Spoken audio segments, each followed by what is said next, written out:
माननीय राष्ट्रिय योजना आयोगका उपाध्यक्षज्यू, नेपाल सरकारका सहसचिवज्यूहरू, स्वास्थ्य बीमा बोर्डका समस्त पदाधिकारीहरू, सञ्चारकर्मीज्यूहरू उपस्थित व्यवस्था गरिएको स्वास्थ्य बीमा ऐन 2074 बमोजिम यो स्वास्थ्य बीमा ऐन 2074 र स्वास्थ्य बीमा चित्रण भयो। भावी मार्गचित्र चाहिँ धेरै चित्रण नभए जस्तो अनि पछि गएर समस्यामा पर्ने गरेको धेरै कुराहरूमा त देखिन्छ।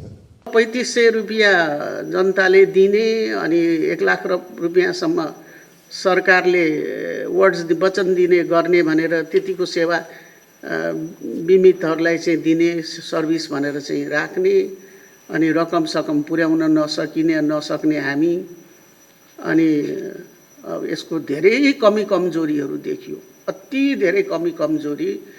अब मैले अगाडि भएकाहरूलाई भन्न भएन। पोलिटिकल उसमा के हुँदो रहेछ भने एउटा नेता उभियो, थपक्क माइकमा मनमा लागेको एउटा कुरा बोलिदियो, ल आज भोलिदेखि यो गरिदिने भनेर भनौँ, पर्सिदेखि यो गरिदिने भनौँ, निकोर्सी एउटाले आउँछ वचन दिन्छ, एउटाले गर्छ। त्यो गर्न त गाह्रो हुन्छ नि। त बिमाको सर्भिस गर्न लागेको, बिमाको सर्भिसै दिन लागेको हो भनेदेखि ठिक छ, ऐन पनि छ, कानुन पनि छ, तर के गर्नु पर्यो भने एक द्वार प्रणाली त लागू गर्नु पर्यो नि। एउटै उसबाट जानु पर्यो नि त, पाए जस्तो पनि हुनु पर्यो नि।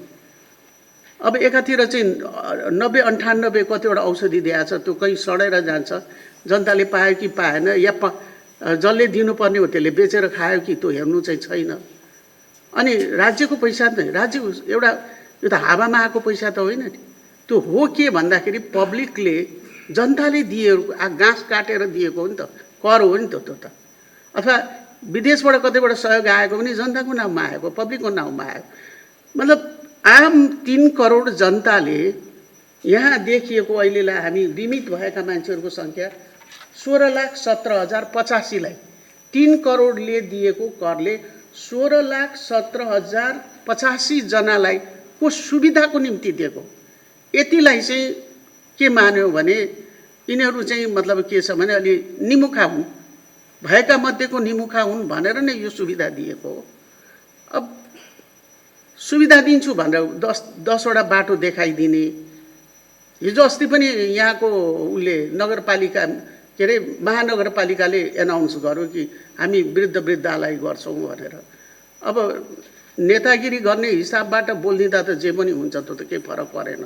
तर पुर्याउन सक्नुपर्छ, हुन सक्नुपर्छ, स्रोत हुन सक्नुपर्छ। अब ठिकै हो, यो 16 लाख मान्छे अपाङ्ग छन्, निमुखा छन्, वृद्ध छन् भने यिनलाई त हामीले गर्नै पर्छ, नगर्ने होइन। तर अब त्यो एक द्वार प्रणालीबाट यसबाट यो जाने, यसबाट यो जाने भनेर यसलाई गर्ने जस्तो भनौँ न, 8वटा क्याटेगोरीको उच्च किसिमको रोग छ भनौँ, धेरै उसको रोग छ, कडा रोग छ। त्यो कडा रोगलाई दिने पनि छ। अनि परिवारमा छ। अस्ति एकजना डाक्टर साहबले मलाई के भन्नु भने एकजनाको उपचार गर्न गङ्गालालमा लिएर आएको रे, उहाँले छाङ्गै चिन्नु भएको छ अरे। 2टा छोरो डाक्टर छ अरे, छोरी कहीँको सचिव छ अरे। अब बाउलाई लिएर आयो, सित्तेको उपचार गर्न लिएर आयो। उहाँले भन्नुभएछ म त यो त गर्दिनँ, यिनीहरू वेल टु डु फ्यामिलीका हुन्, गङ्गालालको उपचार कम हुन्छ, भारी महँगो हुन्छ होइन।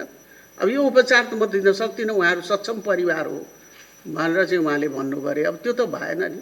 साँच्चैको जसलाई दिने हो त्यसले पाओस् न, गरिबले पाओस् न, गरिबले पाओस्, वृद्धले पाउन्, असहायले पाउन्, निमुखाले पाउन्।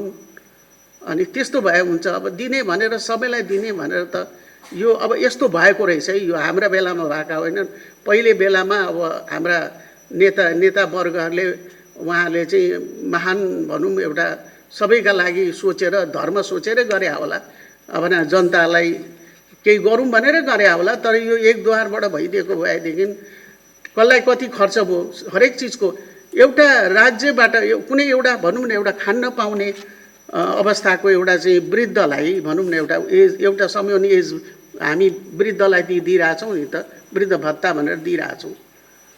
त कमसेकम उसको त एउटा एमाउन्ट हुन्छ नि, एमाउन्ट उसले पाइरहेको हुन्छ।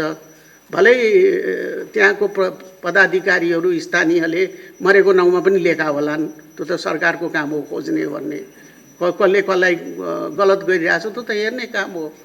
तर अब अहिले अब परिस्थिति के पर्यो भनेदेखि अब यो त आवाज त उठ्ने भयो। अब हामीले पनि चिसो पल्ट्यो नि त, 35 रुपियाँ दिएको छ, अब पाउँदैन, यो त भएन, यो त राम्रो भएन। त्यसैले गर्दाखेरि यसलाई अब यो नियमन गर्न जरुरी छ। उहाँले म्याडमले एकदमै मेहनत गर्नुभएको हो, कानुन नियमहरू बनाएर ल्याएर एउटा एकद्वार प्रणालीबाट कानुनमा एउटा स्थापित गर्नु हो भने 16 लाखको पहिचान गरेर दिनु नि त। 16 लाखलाई कति हुन् तिनलाई पहिचान गरेर, या अगाडि फेरि नाम आउँछ भने तिनलाई पनि दुखी गरिब सबै असहाय सडकमा बसेका गरिब विपन्न वर्ग अनि त्यसपछि अल्प उसमा रहेका सङ्ख्यकहरू, अब त्यस्तोलाई दिने हो भने त्यो हिसाबबाट एकद्वारबाट जानु पर्यो। पैसा पनि गइरहेछ, उपचार पनि पाइरहेको छैन, के भएको कहाँ के भएको, अब त्यो त त्यो ठिक भएन, सही हो, कुरा त आएकै हो। अब चाहिँ के गर्ने त? अब दिएन भने त मार्छन्, त्यो त सही हो। अब दिएन भने त उनीहरूले कुरा उठाउँछन्, 3500 हाम्रो लिइरहेको छौँ, हामी त सिधै खाए जस्तो हो नि त सरकारले। त्यसैले के गर्ने हो, यो त सोच्नु पर्यो। अब अर्थमन्त्रीज्यू टुरमा हुनुहुन्छ, उहाँ आएपछि यसो बसेर छलफल गरेर ऋणबाट हुन्छ कि ऋण पान गरेर हुन्छ कि खोजेर हुन्छ कि मान्छेले अनिकाल भयो भने के हुन्छ, छोराछोरीको माखा मुन्द्रा तानतुन पारेर पनि होइन, झिठी झाँप्टा बेचेर भए पनि काँसका थाल रहेछन् भने बरु सिलेबरमा खाएर बेचेर पनि गर्छ। त्यसैले केही उपाय त गर्नुपर्छ, नगरी त हुँदैन। मान्छे कराउँछन्, यो ठुलो आवाज आउँछ नि त, गर्ने भन्ने नगर्ने भन्ने। अब हिजो कसले कसबाट के भयो, कुन हिसाबबाट उहाँहरूले त्यो कुराको अभिव्यक्ति दिनुभयो, त्यो तफसिलको कुरा हो। जनताले त सरकारै देख्छ, हिजोको सरकार र आजको सरकारसँग के मतलब छ, उसलाई पाउने कुरा पाउनु पर्यो।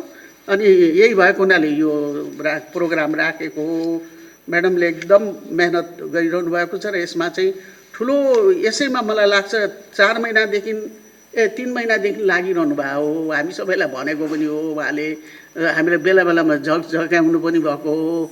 पुँजी त रिसाएरै हिँड्नुभयो, उहाँका काम भएन भनेर मन्त्रालय नै छोडेर उहाँले पहिलोचोटि मुख्य सचिव मलाई अनि त्यसपछि अनि कानुन मन्त्रीलाई गाली पनि गर्नुभयो, मेरो गरिदिएनन् भनेर होइन, त्यस्तै भयो।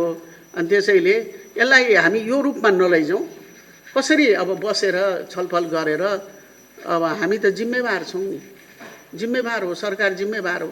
भोलि विपद पर्यो भनेदेखि के हामी हाम्रो खल्ती हेरिरहन्छौँ र भिख मागेर पनि चन्दा बटुलेर पनि पाल्नुपर्छ नि मान्छेलाई त, विपदमा परेकालाई। यो पनि त्यस्तै हो, अवस्था हो। यस्तो कन्डिसन भएको हुनाले अब अगाडि चाहिँ त हामीले नियमन गर्नै पर्छ, कुनै हालतमा नै एकद्वार प्रणाली अपनाउनै पर्छ। एउटा क्याटेगोराइज गरेर मान्छेको पहिचान गरेरै गर्नुपर्छ। यसरी लतालिङ्ग चाहिँ कसैलाई व्यापार र कसैलाई अपार गरेर अनि पाउने मान्छेले चाहिँ केही नपाउने गरी चाहिँ त्यो गरेर हामीले यो छाडा उसमा चाहिँ राख्नु हुँदैन। त्यसलाई चाहिँ एउटा नियमपूर्वक चाहिँ हामीले दिनुपर्छ भन्ने मलाई लाग्दछ। र आजको कार्यक्रम वास्तवमा यसैको पब्लिकलाई, एउटा आम जनतालाई यही कुराको चाहिँ सूचित होस् र सम्भवतः हामी ढिलो गर्दैनौँ होला। मिटिङ गरेर जे गरेर हुन्छ, अर्थमन्त्री बाहिर भएको हुनाले हामी बसेर छलफल गरेर यसलाई चाहिँ हामी सुधार्नेमा जान्छौँ। जसरी पनि चाहिँ हामी समाधान गर्नेपट्टि जसरी पनि गरेर चाहिँ यसमा जान्छौँ र आगामी यसका नियम कानुनहरू बनाउनेपट्टि तयारै छ। उहाँको डकुमेन्ट सबै तयार छ। अलिकति टाइम पुगेर राष्ट्रपतिज्यूले सही हस्ताक्षर गरिदिनु भएको भए उहाँको त्यो कानुन पनि आइसक्थ्यो, नियम पनि बनिसक्थे, सुधार भइसक्थ्यो। म सुधाजीलाई यो आयोजना गरेकोमा यहाँहरू भेलाहरू हुनुभयो टाइममा, यति छिटै हामीले भन्ने बित्तिकै 2 दिनभित्र आएर तपाईँहरू आइदिनु भयो। म तपाईँहरू सबैलाई धन्यवाद दिन्छु। हामी सबै मिलेर यो पुरा गरौँ।